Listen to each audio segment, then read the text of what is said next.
उम्मीद करते हैं आप लोग अच्छे होंगे। मैं अंकित आपको chemical reaction and chemical equation class 10 का केमिस्ट्री का पहला चैप्टर बता रहा था। इससे पहले हम लोग टाइप्स ऑफ केमिकल रिएक्शन देख रहे थे। हम लोगों ने combination reaction, decomposition reaction already देख चुके हैं। आज हम लोग डिस्प्लेसमेंट रिएक्शन जानेंगे कि डिस्प्लेसमेंट रिएक्शन क्या होता है और इसके रिएक्शंस के बारे में जानेंगे कुछ एग्जांपल्स की मदद से। तो आप देख सकते हैं कि ये काफ़ी फ्रीक्वेंटली आस्किंग क्वेश्चन है कि डिस्प्लेसमेंट रिएक्शन क्या होता है। तो ये आसानी से पूछा जाने वाला सवाल है कि बहुत ज़्यादा एग्जाम पे आता है कि define displacement reaction. Displacement reaction क्या होता है? तो सिंपल सा डिफिनेशन देखिए दिया हुआ है कि ए reaction in which one part of molecules is replaced by another is called displacement reaction. तो यहाँ पे क्या कह रहा है कि एक जो रिएक्शन जिसमें कि मॉलिक्यूल्स का एक पार्ट वो डिस्प्लेस हो रहा है, किसके द्वारा? किसी दूसरे मॉलिक्यूल्स के द्वारा। यही तो आपका क्या डिस्प्लेसमेंट रिएक्शन है। ओके, तो एक मॉलिक्यूल्स है वो क्या करेगा? दूसरे मॉलिक्यूल्स को डिस्प्लेस करेगा। तो जब डिस्प्लेस करेगा तो उसका कोई कंडीशन होगा। तो हम लोग कंडीशंस को भी जानेंगे कि किस कंडीशंस में कोई भी मॉलिक्यूल्स क्या होता है, डिस्प्लेस हो पाता है।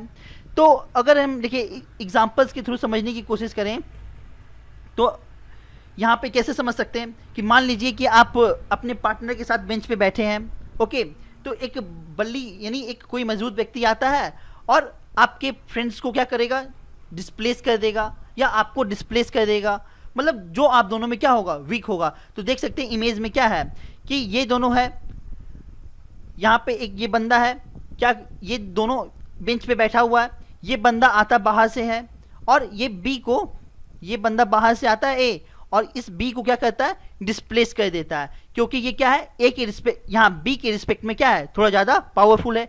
ये आपका ये जो ए बंदा है ये क्या पावरफुल रहा होगा, तभी तो ये बी को क्या किया? डिस्प्लेस कर पाया। तो यहाँ पर बी सी पहले एक साथ था। ओके, अब क्या हुआ कि ये बी जो है ये डिस्प्लेस हो गया। कब? जब ए आया तब। तो स्वाभाविक है कि ए कब डिस्प्लेस करेगा? जब बी यहाँ पे क्या होगा? थोड़ा वीक होगा। किसके रिस्पेक्ट में? ए के रिस्पेक्ट में। तो केमिकल रिएक्टिविटी भी यही है आपका। तो केमिकल रिएक्टिविटी जब मेटल्स का होता है वो किस पे निर्भर करेगा? वो अपने रिलेटिव पोजीशंस, उसका रिलेटिव पोजीशंस रिएक्टिविटी सीरीज में क्या है। ओके, तो यहाँ पे देख रहे हैं कि जो रिएक्टिविटी पोजीशंस उसके रिएक्टिविटी सीरीज में क्या है। तो आपको जानना पड़ेगा कि कौन सा मेटल रिएक्टिविटी सीरीज में ऊपर है और कौन सा नीचे है। जब तक आपको इसका आइडिया नहीं होगा आप नहीं बता सकते कि कौन सा मेटल किस मेटल्स को डिस्प्लेस करेगा। Okay, certain metals have capacity to displace some metals. कुछ मेटल्स के पास कैपेसिटी होता है कि वो एक्वस सॉल्यूशन में कुछ मेटल्स को क्या करे? डिस्प्लेस कर दे। ओके, यहाँ पे भी देखिए क्या है अगले पॉइंट में, a metal placed in higher activity series. अगर रिएक्टिविटी सीरीज में कोई भी मेटल क्या है? अपर पे रखा हुआ है, वो क्या करेगा? जो लोअर पोजीशंस पे है एक्वस सॉल्यूशन में उस मेटल्स को आसानी से कौन करे? डिस्प्लेस कर देगा। कौन? जो हायर रिएक्टिव मेटल्स है, लोअर रिएक्टिव मेटल्स को डिस्प्लेस कर देगा। हम एग्जांपल्स देख सकते हैं यहाँ पर। एग्जांपल्स क्या है? तो reaction of nail, iron nail with copper sulphate solution. तो कॉपर सल्फेट का जो सॉल्यूशन है उसमें क्या होगा? आयरन नील को रिएक्ट करवा रहे हैं। तो जो आयरन नील है ये क्या है? Copper sulphate solution. जब ये देखिए कॉपर सल्फेट सॉल्यूशन है आपका, इसमें क्या किए हम? ये आयरन नील लेके आए और इसमें डीप कर दिए। जब हम आयरन नील को इस कॉपर सल्फेट के सॉल्यूशन में डीप करेंगे तो क्या होगा? आपका जो कॉपर सल्फेट है यहाँ से क्या होगा?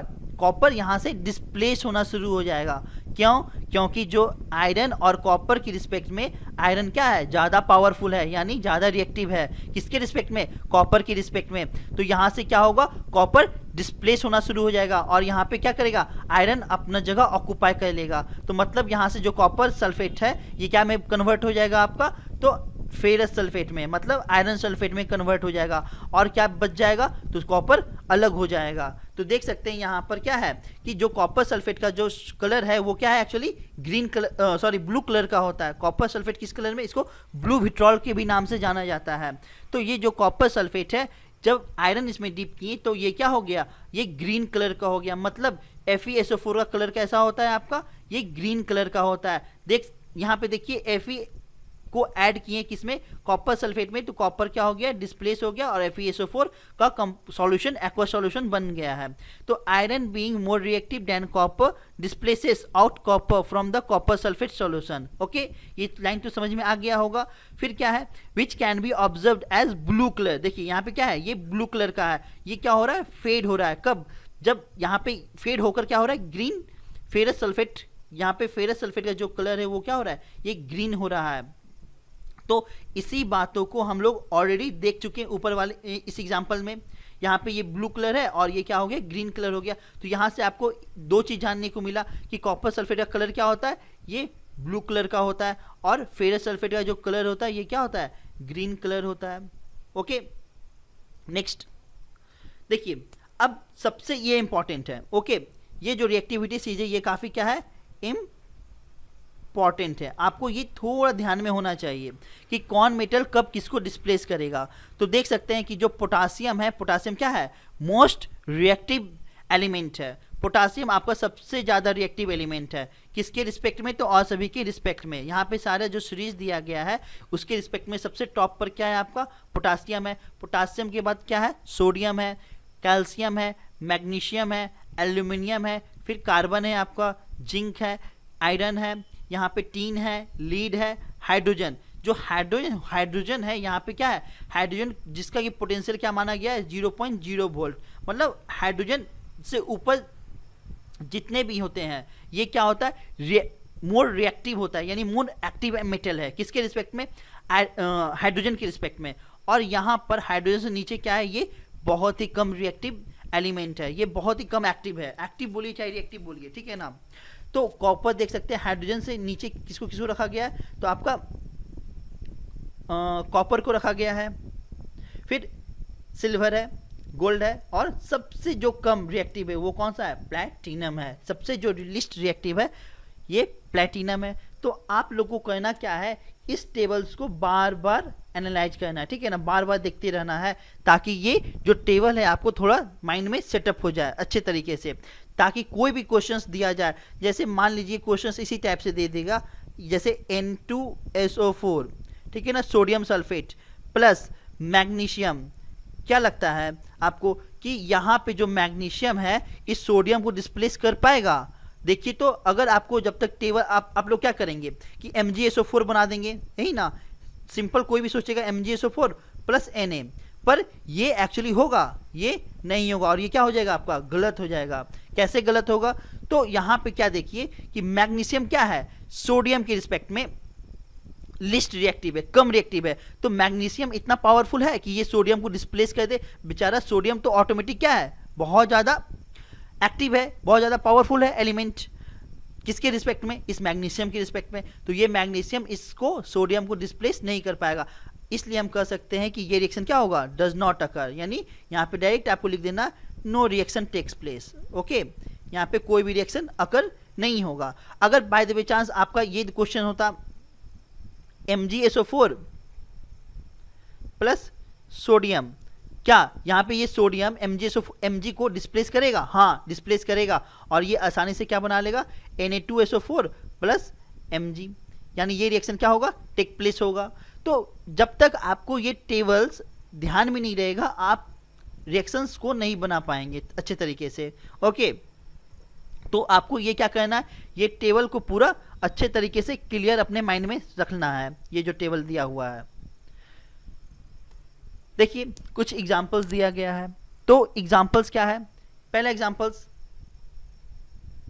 कॉपर सल्फेट है, ये आयरन के प्रेजेंस में क्या हो रहा है, रिएक्ट कर रहा है। तो कॉपर सल्फेट मतलब क्या, CuSO4 प्लस आयरन के प्रेजेंस में मतलब क्या, Fe। तो CuSO4 और Fe, अभी जस्ट हम टेबल में देखिए कि Cu का पोजीशन मतलब कॉपर का पोजीशन और आयरन का पोजीशन, देखिए हम देख सकते कहाँ है। देखिए, तो आप आयरन कहाँ, यहाँ पे आयरन है, और कॉपर कहाँ पर है, यहाँ पर है। मतलब क्या है, आयरन बहुत पावरफुल है, किसके रिस्पेक्ट में, इस कॉपर के रिस्पेक्ट में, मतलब ज्यादा एक्टिव एलिमेंट है। क्या, कौन, तो आयरन नहीं, तो मतलब ये आयरन क्या करेगा, इस कॉपर को आसानी से डिस्प्लेस कर देगा। ओके, तो यहाँ पे क्या करेगा ये आयरन, ये जो आयरन है ये आसानी से डिस्प्लेस करे क्या करेगा, FeSO4 प्लस कॉपर, यानी ये क्या होगा, फेरस सल्फेट बना लेगा और कॉपर कर लेगा। अभी जस्ट ये एग्जांपल हम लोग देखे थे, ये कॉपर सल्फेट क्या था, ये ग्रीन कलर का एक्चुअली था, और ये जो फेरस सल्फेट था ये क्या था, सॉरी ये क्या है एक्चुअली, ब्लू है, ये क्या ब्लू है, और फेरस सल्फेट ये एक्चुअली ये क्या है आपका ग्रीन कलर है। तो अभी जस्ट ये एग्जांपल हम लोग देखे थे। फिर क्या है, कॉपर सल्फेट को जिंक में रखेंगे तो क्या होगा, कॉपर सल्फेट मतलब CuSO4 प्लस जिंक Zn, तो ये क्या बना लेगा, ZnSO4 प्लस क्या होगा कॉपर। Zn भी काफ़ी रिएक्टिव एक्टिव एलिमेंट है, किसके रिस्पेक्ट में, आपका कॉपर के रिस्पेक्ट में, तो इसका भी कलर क्या होगा, ब्लू ही होगा, और इसका कलर क्या होगा, ये वाइट कलर का होता है। कॉपर सल्फेट मैग्नीशियम के रिस्पेक्ट में, तो कॉपर सल्फेट का फॉर्मूला लिखिए CuSO4 प्लस मैग्नीशियम Mg, आपका क्या हो जाएगा MgSO4 प्लस क्या होगा कॉपर होगा। आई होप आप लोग को समझ में आया होगा। नेक्स्ट देखिए फिर क्या कर रहा है, displacement of let's active halogen. अब देखिए हैलोजन के रिस्पेक्ट में दिया गया है, तो ये क्या है हैलोजन के रिस्पेक्ट में, तो अगर जो लेस एक्टिव हैलोजन होगा वो क्या करेगा, मोर एक्टिव हैलोजन से डिस्प्लेस हो जाएगा। मतलब क्या हम कहें, जैसे देखिए हैलोजन कौन सा होता है, फ्लोरीन, क्लोरीन, ब्रोमीन, आयोडीन, ये सब क्या है आपका, यही तो आपका हैलोजन है, ये सारा क्या है आपका हैलोजन एलिमेंट है। तो जो फ्लोरीन है आपका ये क्या है, मोस्ट एक्टिव हैलोजन है, ये क्या है मोस्ट एक्टिव हैलोजन है, यानी कह सकते हैं कि ये फ्लोरीन क्या है ज्यादा पावरफुल है, किसके रिस्पेक्ट में, इन तीनों के रिस्पेक्ट में। तो मतलब क्या, ये फ्लोरीन इन तीनों को आसानी से क्या करेगा, डिस्प्लेस कर देगा। अगर क्लोरीन रहे और आपका ब्रोमीन रहे तो ये क्लोरीन क्या करेगा, इस ब्रोमीन को आसानी से डिस्प्लेस कर देगा। तो यही आपका ट्रेंड है। ओके, तो देखिए आप कुछ एग्जाम्पल्स देख सकते हैं, जैसे क्या है, when potassium react with chlorine, जब पोटासियम क्या करेगा क्लोरीन से, शायद क्वेश्चन में एरर है, क्या हो सकता है यहाँ पे क्वेश्चन, हाँ पोटासियम ब्रोमाइड, एक्चुअली यहाँ पे क्या होगा, यहाँ पे होगा आपका पोटासियम, यहाँ पे क्या होगा पोटासियम ब्रोमाइड। ओके, तो मतलब क्या KBr प्लस क्लोरीन Cl2, जब हम KBr को क्लोरीन की प्रेजेंस में रिएक्ट करवाएंगे तो ये क्या बनाएगा, KCl बनाएगा, पोटासियम क्लोराइड और ब्रोमीन अलग हो जाएगा। मतलब क्या कि ये जो क्लोरीन है इस ब्रोमीन के रिस्पेक्ट में क्या है, बहुत एक्टिव है, तभी तो ये क्या किया है, इस ब्रोमीन को आसानी से डिस्प्लेस कर दिया है। फिर देखिए पोटासियम आयोडाइड मतलब Ki प्लस क्लोरीन Cl2 क्या बनाएगा आपका, कि ये भी KCl बनाएगा प्लस आयोडीन अलग हो जाएगा। तो देखिए ये रिएक्शंस होगा। यहाँ पे भी क्या है, जो आयोडीन है ये इस क्लोरीन लेस रिएक्टिव है, आयोडीन यहाँ पे क्या है लेस रिएक्टिव है, किसके रिस्पेक्ट में, तो आपका क्लोरीन के रिस्पेक्ट में। ओके, फर्दर देखिए क्या कहता है कि displacement of hydrogen from acid by active metal, ये भी बहुत सिंपल है, जितना भी हाइड्रोजन मतलब हाइड्रोजन क्या होगा आपका डिस्प्लेस हो जाएगा, किसके रिस्पेक्ट में, जब हम एक्टिव मेटल देंगे। एग्जाम्पल से देख सकते हैं कि जो जिंक है ये क्या है आपका एक्टिव मेटल है, जब इस HCl में इस जिंक को डालें तो क्या होगा, जैसे हाइड्रोक्लोरिक एसिड मतलब HCl, जब हम इस जिंक मिलाएंगे तो ये जिंक क्या करेगा, ये चूंकि एक्टिव मेटल है तो इस हाइड्रोजन को ये क्या करेगा डिस्प्लेस कर देगा। मतलब डिस्प्लेस कर क्या बनाएगा, ये ZnCl2 का salt plus H2 gas. Okay, next क्या है, जिंक है, जब जिंक को हम ट्रीट कर रहे हैं किसके रिस्पेक्ट में, तो डाइल्यूट सल्फ्यूरिक एसिड के रिस्पेक्ट में, तो मतलब H2SO4, तो ये क्या बनाएगा आपका zinc sulphate ZnSO4 plus H2 gas. I hope आप लोग को समझ में आया होगा। यहाँ पे देख सकते हैं क्या कि जिंक एक एक्टिव मेटल की तरह वर्क कर रहा है और ये एसिड में से हाइड्रोजन को आसानी से क्या कर रहा है रिमूव कर पा रहा है। अब हम लोग देख रहे हैं क्या डबल डिस्प्लेसमेंट रिएक्शन। देखिए नाम से ही पता चलता है, डबल मतलब जो 2 बार डिस्प्लेस होगा, नहीं, डबल डिस्प्लेसमेंट का मतलब क्या हुआ, जो 2 बार डिस्प्लेस हो। तो ए रिएक्शन डिफिनेशन आपको लर्न रखना है कि डबल डिस्प्लेसमेंट रिएक्शन क्या होता है। A reaction in which two reacting ionic compound exchange their corresponding ions. तो यहाँ पे क्या है, 2 रिएक्टिंग आयोनिक कंपाउंड ये क्या करेंगे, अपने आयंस को एक्सचेंज करेंगे, बदल लेंगे, यही तो आपका क्या है, डबल डिस्प्लेसमेंट है। देखिए एग्जांपल्स के थ्रू आप लोग जा सकते हैं। यहाँ पे ये क्या है, ए और बी, एक कोई कंपाउंड है ए बी और एक कोई कंपाउंड है AC type, C D type, sorry. तो एक कंपाउंड है ए बी टाइप और जो दूसरा कंपाउंड है ये आपका सी डी टाइप है। तब यहाँ पे ये क्या है, ए मेटल है और बी नॉन मेटल होगा, ये सी मेटल है और डी क्या होगा, नॉन मेटल होगा। तब ये ए इसके नॉन मेटल, ये ए चूंकि मेटल है और ये क्या है, डी नॉन मेटल है, तो इसका मेटल इसके नॉन मेटल से इंटरेक्ट करेगा, तब क्या बना लेगा, एडी होप का फॉर्मेशन होगा। तो ये क्या हो गया, एडी का फॉर्मेशन हुआ। और इसका नॉन मेटल सी जो मेटल है इसके नॉन मेटल से क्या करेगा, इंटरेक्ट करेगा, मतलब ये क्या बनाएगा, कोई BC type, sorry CB type. क्योंकि सी क्या है, मेटल है, तो मेटल पहले लिखा जाता है, तो यहाँ पे सी क्या होगा, पहले लिखा जाएगा। तो सीबी टाइप कंपाउंड का फॉर्मेशन करेगा। यहाँ भी देख सकते हैं क्या है, A B plus C D, तो क्या फॉर्म होगा, C B plus A D का फॉर्मेशन होगा।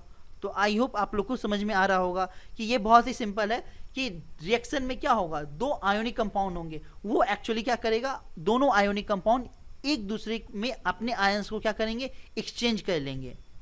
ओके, अब देखिए कुछ एग्जांपल्स दिए गए हैं। तो पहला क्या है, रिएक्शन बिटवीन सिल्वर नाइट्रेट। तो सिल्वर नाइट्रेट का फॉर्मूला क्या होगा, AgNO3 plus sodium chloride NaCl। देखिए ये दो क्या है, दोनों अलग अलग कंपाउंड है। अब ये क्या करेगा, चूंकि Ag क्या है, मेटल है, NO3 क्या है, नॉन मेटल है, तो Ag और NO3 और यहाँ पे Na और ये Cl ये अपने आयंस को क्या करेंगे, एक्सचेंज करेंगे। मतलब Ag किससे इंटरेक्ट करेगा, इस Cl से इंटरेक्ट करेगा, मतलब क्या फॉर्म करेगा, AgCl।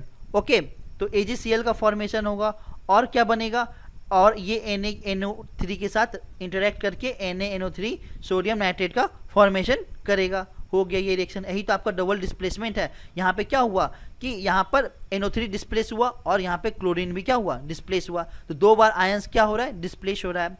नेक्स्ट एग्जांपल जो है वो क्या है, बेरियम क्लोराइड है, BaCl2 प्लस और क्या है, सल्फ्यूरिक एसिड H2SO4, क्या कंपाउंड बनाएगा, BaSO4 बनेगा, प्लस और क्या बनेगा, HCl का फॉर्मेशन होगा। और बैलेंस करने तो ऑलरेडी हम सिखा चुके हैं, तो आप लोग बैलेंस खुद से भी कर सकते हैं। यहाँ पे 2 हो जाएगा। अब ये रिएक्शन क्या है, कम्प्लीटली बैलेंस है। तो यहाँ भी क्या हो रहा है, आयंस का एक्सचेंज हो रहा है, आयंस अपने आप में क्या कर रहे हैं, एक्सचेंज कर रहे हैं। तो उम्मीद करते हैं कि आज का सेशन आप लोग को अच्छे से समझ में आया होगा। Stay happy, thank you for watching the video.